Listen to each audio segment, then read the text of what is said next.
Hello, hello.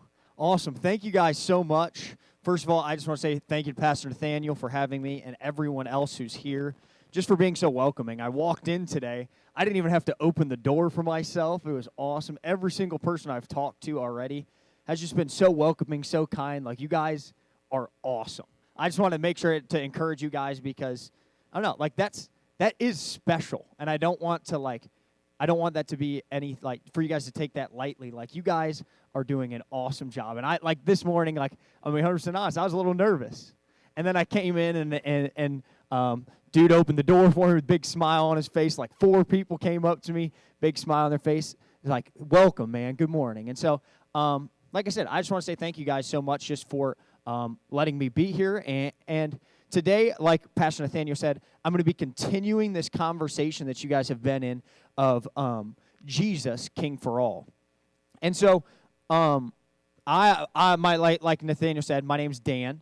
I've been working out at Grace Church in Akron for the last 4 years, and so I help run the middle school ministry, and so I spend most of my time hanging out with middle schoolers, and whenever I preach, I normally talk to either people my age or to middle schoolers, and so this is a little bit, it's a change of pace. I don't think anyone's going to be throwing anything during the sermon.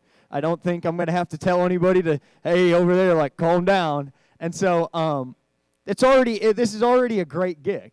And so once again, like I said, we'll be continuing on in this conversation. And so just a quick, I'm going to give you a little bit of a spoiler for how today's going to go. I have 2 truths. 2 truths that I've been praying for you guys all week, praying, just asking God, like, where do I go with this? And so I have 2 truths, and then with each of those 2 truths, I have 3 questions. I have 3 questions to help make sense of what this truth is, what the Word of God is saying, to help us make sense of it, and then also to make it more applicable. I've been to a lot of church events. I've been to huge church things. I've been to conferences. I've seen a lot of cool things happen. I've heard awesome speakers. And what I've learned is that if we just leave it at just talking about something, if we just leave like what we talk about on Sunday, and I know you guys do an awesome job just talking to Nathaniel and seeing the bowling night or whatever else you guys have going on among the church, if we just leave it on Sunday, then we're missing a big part. Then we're missing out on what Jesus is trying to do. And if we're just going to leave what we talk about in this room, like, honestly, like, it's almost a waste of our time. And so, like I said, I'm going to have 2 truths. And before we get into the passage that we're going to be reading in, which would be Luke 7, I just want to pray. I want to pray this morning and just, once again, just look to God because He's the one who's going to be working this morning. So, dear Jesus, I thank you so much, Lord, just for who you are, Father. I thank you for this opportunity, God. I thank you for everyone that is in here, Lord. I thank you so much just for how welcoming they have been, Lord. And I just pray that every single person in here, Lord, whether it's their first time at church, they've been here a million times, or they're struggling, wherever they're at, God, that they just take one step closer to you. It doesn't matter what it looks like, Lord. It doesn't matter if it's a leap or if it's a bound, Lord. I just pray that everyone in here takes a step. And so today, like I said, we'll be in Luke 7, starting in verse 1. And so I'm going to read through this real quick, and then we'll talk. So, Luke 7, starting at verse 1. When Jesus had finished saying all this to the people who were listening, he entered Capernaum. There, a centurion's servant, whom his master valued highly, was sick and was about to die. The centurion heard of Jesus and sent some elders of the Jews to him. To come and heal his servant. When they came to Jesus, they pleaded earnestly with him. This man deserves to have you do this because he loves our nations and has built our synagogue. So Jesus went with them. He was not far from the house when the centurion sent friends to him and said, Lord, don't trouble yourself, for I do not deserve to have you come under my roof. That is why I did not even consider myself worthy to come to you. But say the word, and my servant will be healed. For I myself am a man under authority, with soldiers under me. I tell this one, go, and he goes, and that one, come, and he comes. I say to my servant, do this, and he does it. When Jesus heard this, he was amazed at him. And he said, turning to the crowd following, he said, I tell you, I have not found such great faith even in Israel. Then the men who had been sent returned to the house and found the servant well. And so basically what's going on here is so the centurion, which is basically, it's a Roman officer. So he would have been a commander of an army of about 80 people. So he would have been somebody who was in charge. Jesus had just wrapped up teaching to a large group of people. And as he walks into Capernaum, the centurion sends one of his servants up to him and says, Jesus, like we have this man here, and he's sick, and he needs healed. And then Jesus is like, okay, like I'll go with you. Like I want to heal this man. And while Jesus is still on the way there, the centurion sends somebody else out and says, you know what, Jesus? I believe in in who you are and what you're saying so much, and the things that I've heard about you so much, you don't even need to show up. He's like, just say the word, just the way that I tell my servants to go. Just say the word. I know you command. Say the word, and he will be healed. And to nobody's surprise, this man gets healed. And so the first point, this first truth that I want to look at today is this. The king has authority over everything. And so we see in this passage very obviously Jesus, this king, he has authority. And so here are my three questions, and we're going to start with the first question because we need to lay kind of a baseline down into what authority is. So my first question is, what is authority? And so when looking for authority and looking to try to define and understand and grasp a little bit better what authority is, I ran to Google, and it gave me this definition. I thought it was super cool. It said, the power to determine and the right to control or command. And so we see very obviously Jesus has this power to determine. He has this power to determine. He has this right to control. He is God. We see Jesus just bring out the God side of him, and we see him command the situation, command the sickness. He determines this man is going to live. And so moving on to the second question here, as we see and we understand, okay, Jesus has this authority. I'd like to think about this question, and I want you to sit here and not think about the person next to you, not think about somebody else. Think about in your life. What else do you give authority to in your life? And so as I was praying and thinking through authority and the things that we give authority in our lives, I came to this conclusion about the other things. And it was this. It was that Jesus is the authority and has the authority, and absolutely everything else we let have authority. Do you understand the difference? Jesus, he has authority. Jesus is the authority. Jesus is God. Jesus speaks and things happen. And all of the other things in our lives, we allow to have authority. Whether it's what people say, our jobs, whether it's just being comfortable, fitting in. Maybe we just don't want to take a step out. We let those things have authority on our lives. We let those things have the power to determine, the ability to command. We are allowing those things to run our lives. Now, it's not. I'm not preaching a fight the power message. This isn't like go against the man. That's not what I'm saying. I'm saying a lot of us in here are probably letting things that are not Jesus, myself included, dictate and run our lives. For a long time, and some of you guys could probably relate to this at some point in your life, for a long time, especially when I was younger, middle school, high school time, one of the things that really, really commanded, one of those things that really had authority over my life was what other people said. I, believe it or not, I was one of those people who somebody was like, yo, Dan, I bet you won't go and do this. Or, yo, Dan, I dare you to go do this. I would almost always do it. And almost always, I would find myself in trouble or in the emergency room because my friends suck sometimes. And so sometimes we let those things have authority on us, and we're sitting here as our lives are ran by money, or our lives are driven by comfortability, or our lives are driven by fill in your blank of what you thought of, and we're wondering why our lives aren't changing. Or we're sitting here and we're wondering, like, man, like I don't feel God the same way that I used to. I don't know, like, it's just not the same. I don't have that same spark. I don't have the same excitement. And we're sitting here and we're wondering that.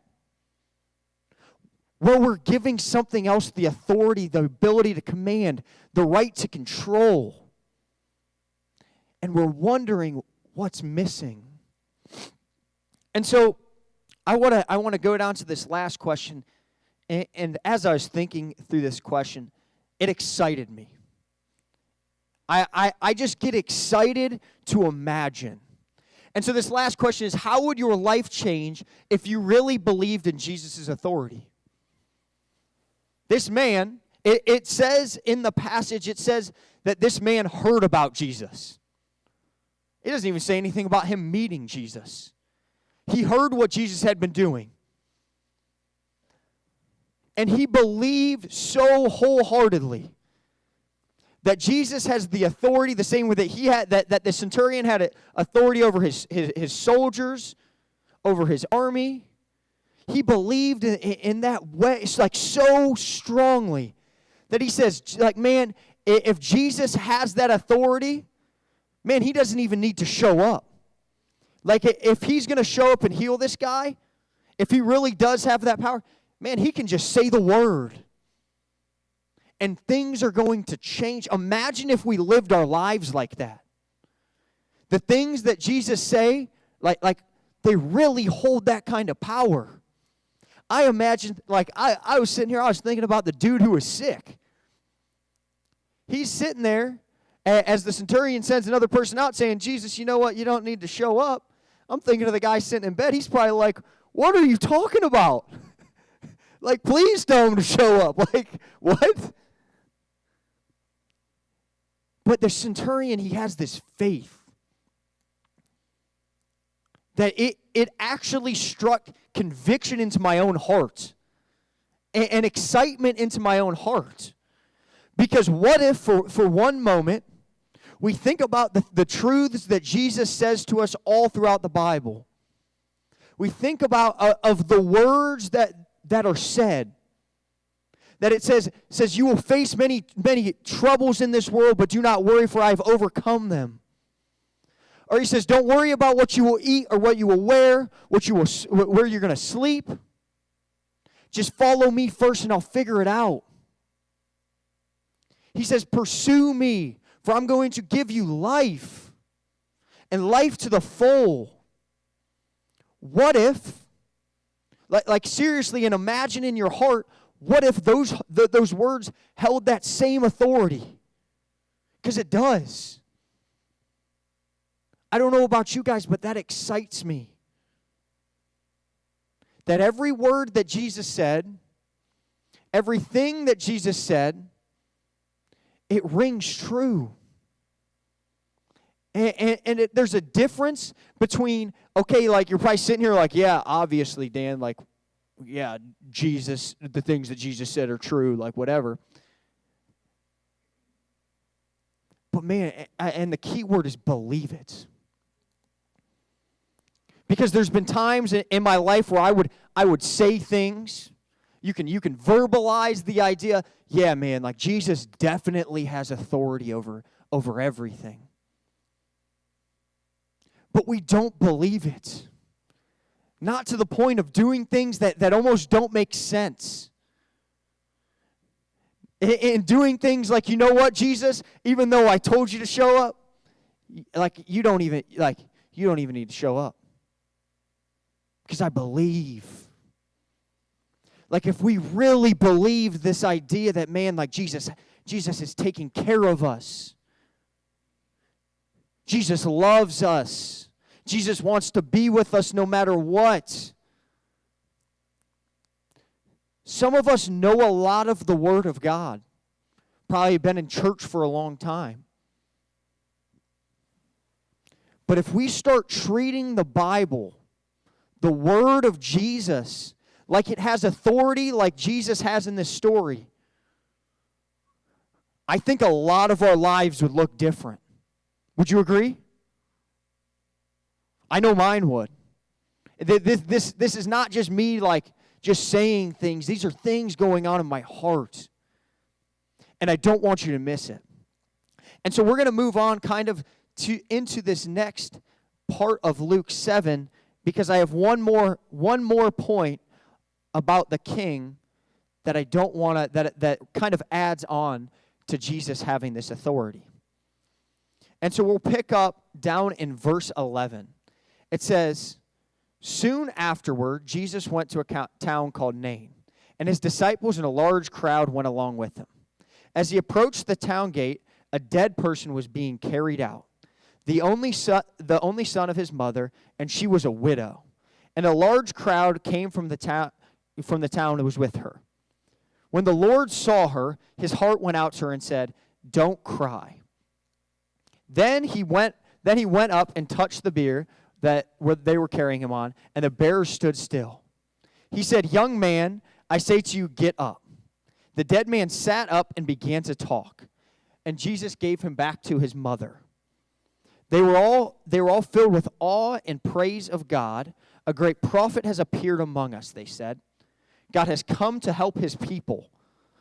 This news about Jesus spread throughout Judea and the surrounding country. So basically what just happened here is this man, this young boy, he was dead. People had already declared, already decided he's dead, and so they lift him up and they're carrying out ready to bury him. And in the middle of this, Jesus walks up and says, "Get up." He has mercy on the widow. He sees this person in pain. He has mercy on her and says to her son, "Get up." And this young boy who was dead, he gets up, he starts talking, and all of a sudden, he's alive again. So we see the same authority happen, and this next part, I want to come as an encouragement to everyone in here. And so this next point is that the king destroys the idea of impossible. And it might seem simple, and it might seem, once again, like maybe elementary, but it's extremely important. And here are these three questions, because I think this will help you to look inward so that Jesus can work in your heart and you can go outward with this truth. And so this is the first question I want to ask. It says, what part of your life do you feel like could never change or is unredeemable? What part of your life have you already decided is dead? What part of your life, whether it's addiction, whether it's that person you've been praying for forever and it's like, man, I just feel like they're never going to get it. Whether it's that thing that you've been stuck in for so long, maybe it's your own life. It just feels like, I was talking to somebody the other day, and they're telling me, like, Dan, I just don't see it for myself. Like, it's awesome for you, man. Like, I'm so glad Jesus has changed your life.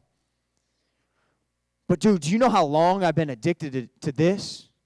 Or do you know how long, do you know what those things have done to me? Like, I don't know. And so some of us, we're looking, we've gotten to church every week. We've been showing up. We pray every day maybe. But we've lost hope for some things in our lives, some things in our hearts, some people around us. Some of us have already given up and declared the situation dead. And Jesus is waiting to show up. Jesus is waiting to walk up. This woman, it says she's already lost her husband. I can't imagine. She's about to lose her only son, too. She thought she lost her only son. And then Jesus walks in. And so the second question, I want you to really think about this in your own heart. Do you want it to be changed or redeemed? Now, the reason that I ask this question, because some of us are sitting here like, yes, obviously, like the thing that I've been struggling with forever. Yes, obviously, my friend, I want to see like, come to know Jesus or whatever it is. And it seems like an obvious yes. But once again, some of us say the things. And we say that we want to change. And we say that we want to start living this life following Jesus, or we've been talking about this thing that we felt like God was supposed to call us to forever. We're just sitting here talking and talking and talking, but all the time we're just stalling and making excuses, and we're so stuck in this cycle. We're stuck in this spot where we don't want things to be different. Because deep down, maybe we're actually afraid of the change. Most of you guys don't know me. Actually, all you guys don't know me. My life changed in an unbelievable way. And to be 100% honest, it was terrifying. It was terrifying, but at the same time, it was the most absolutely most thrilling, amazing thing ever. It was terrifying because so many people had already declared me dead. Because so many people had already given up on me. To be 100% honest, I had given up on me. Until Jesus walked up. And so some of us are sitting here and are thinking like, yeah, once again, like sitting here like, yeah, that's good for you, but you don't know how long I've been addicted. You don't know how long this person's been struggling. Like, Dan, you don't know what I've been through. We just watched a dead man come to life. To me, that's encouragement. That's life. That's excitement. And so this last question is super important. It says, how would you react to it being redeemed or changed? So I have this buddy that I've been friends with for a while, and basically he started doing it like obviously you know how it starts off just like drinking every weekend and doing those kind of things, and then it kind of progressed and progressed and progressed, and he found himself addicted to some like real life like hard drugs. And so I mean I'm probably like 18 at the time, and so he starts doing these crazy drugs and just running into the deep end. And so I'm slowly just watching one of my buddies just kind of tear himself apart. And in every step and every moment, I do my best to just show up and just be with him. He ends up messing up super bad and doing something really bad to where he ends up doing a couple years in prison. And so I talked to him on the phone a couple times while he's in jail, and I'm just always trying to give encouragement to him, always trying to love on him. I've been praying for him forever. I remember talking to a lot of people that I grew up around, like, yo, dude, did you see, like, did you hear about this, or did you hear what he did? Like he's so, like, dude, he is so messed up. And I remember he gets out of prison after about 2 years, and we start hanging out again. I start trying to get time with him, get to hang out, try to just implant little bits of Jesus into his heart, into his mind. Try to give him hope, not just for the situation, but for himself, for his heart. And so he gets out, we start hanging out. I actually start driving, like he couldn't drive at the time, so I start driving him to meet with his parole officer. And so it was always fun, it was very interesting for me, like being the Uber to the parole officer meeting, but it was good time to get to hang out with him. And I will never, ever, ever, ever forget this. One day I'm literally just normal day. I hadn't heard from him in a little bit. I hadn't heard from this kid in probably like a month, and we had been hanging out at Sun. And he says, "Hey, Dan, can you come pick me up? Like, I really need to talk to you." And in in the back of my mind, I'm like, "Oh no!" I'm like, "Here we go again," And so I drive over to pick him up, and I pick him up. We drive to this place where we're sitting there, and this kid that I've just watched fall apart. This kid that I've watched just go through so much. This kid who I've watched people give up on. The kid that I've heard so much stuff about. Man, he's sitting in my passenger seat. He just starts crying. He breaks down, this tough guy who's talking to me about all his prison stories and all the fights he got into. Man, he's sitting in the passenger seat of my car crying, bawling his eyes out. And he looks at me and he says, "Dan, I accepted Jesus yesterday." And I can't even express like the feeling that I had. Like I can't even express the joy that I had. This kid who everybody else had declared dead. This person everybody else had given up on. And he's looking at me with tears in my eyes, and he's just like, "Dan, like I'm really ready to follow Jesus, and I cannot wait." He starts listing off people that he influenced poorly, people he started on drugs. He's like, "Dan, I cannot wait to tell them what Jesus has done in my life."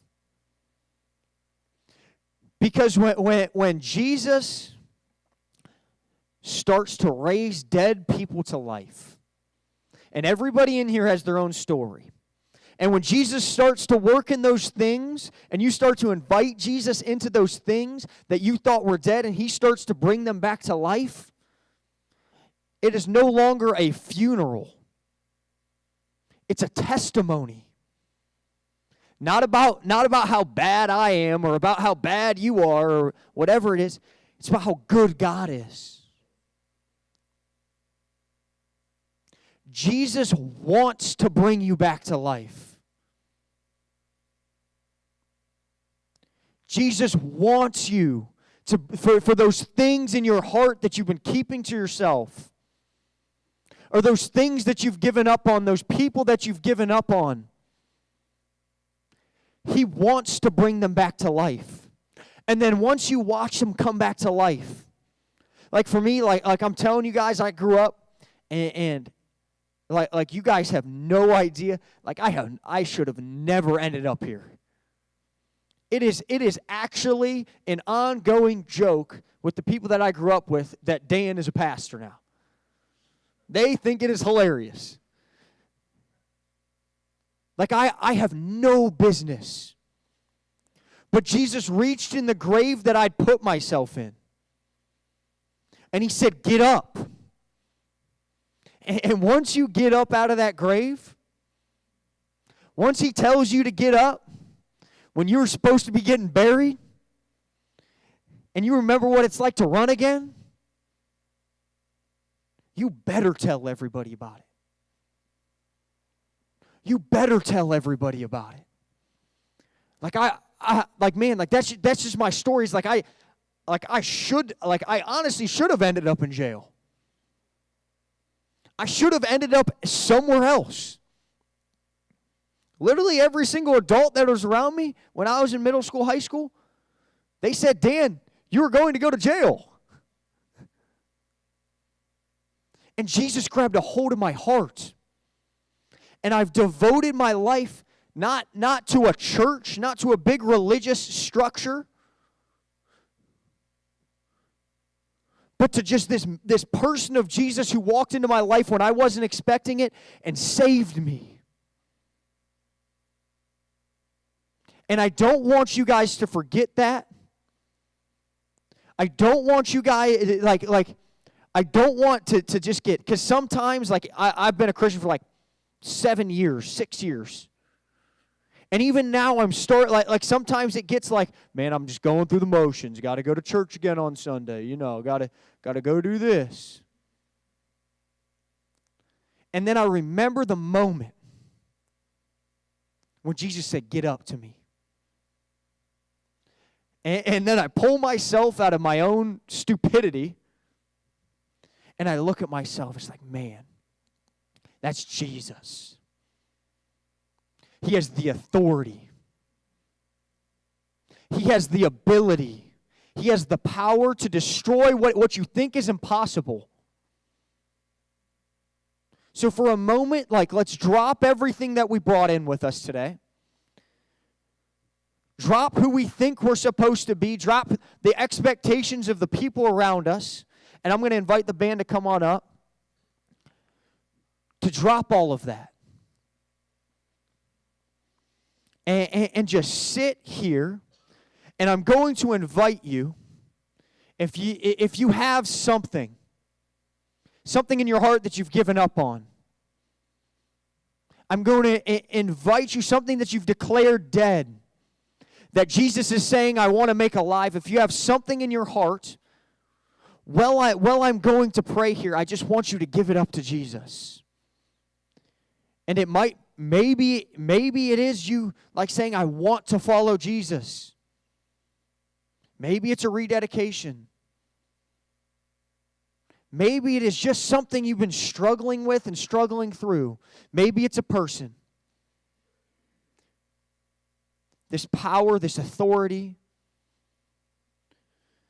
this guy, this king, after he raised this boy to life, a couple chapters later, he shows up to die on the cross and raise again for you.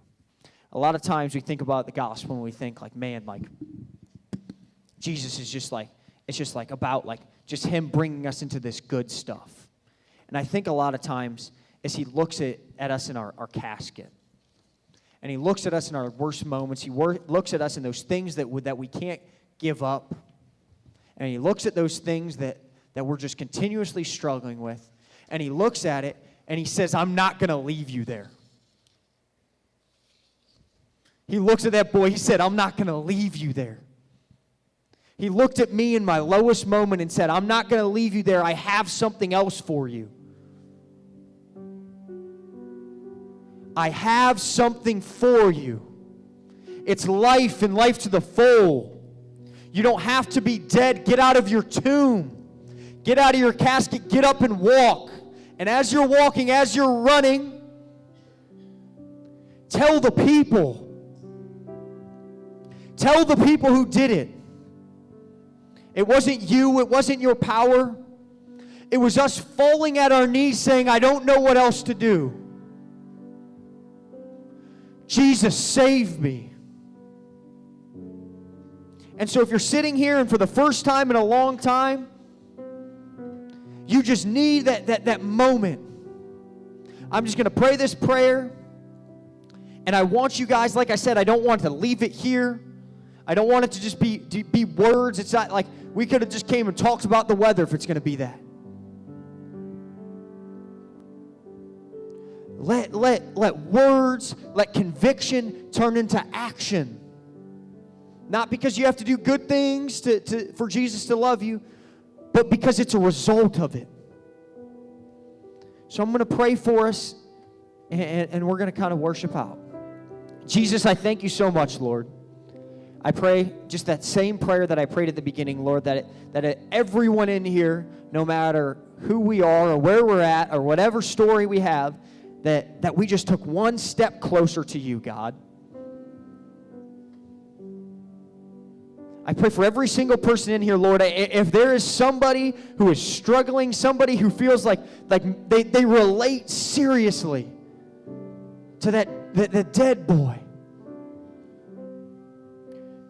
that, Lord, they just pray this prayer, Lord, just make me alive again. Father, I've been walking around a dead man, living spiritually dead, sinning, running away from you, Father. Save me, heal me. God, be with us. Help to transform our hearts, transform our lives, and just keep us all safe.